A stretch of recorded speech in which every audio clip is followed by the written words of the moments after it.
So in this Moomoo tutorial video, I am going to be showing you guys how to add a Canadian stock to your watch list here on the Moomoo application. So once Moomoo's opened up, what I want you to do is first and foremost go to the bottom left to your watch list right here.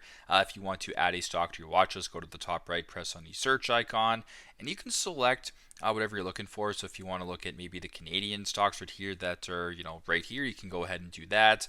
Press on all of these. So if you wanted to add, let's just say Air Canada, for example, you can press on Air Canada right here, go to the top right, press on the watch or the add button right there. You can add it that way. Or another way you can do it as well is you can go to the bottom left beside watch list and press on markets. Make sure that CA or Canadian is selected, and you can go ahead and select a bunch of different stocks right here. So you can go ahead and let's just scroll down a little bit. TELUS Corporation right here, we'll press on that, go to the top right, add this, and if you were to go back to your watch list, as you can tell, TELUS Corp, Air Canada that we recently added are now in our watch list. So very straightforward, but this is how to add a Canadian stock to your watch list on Moomoo.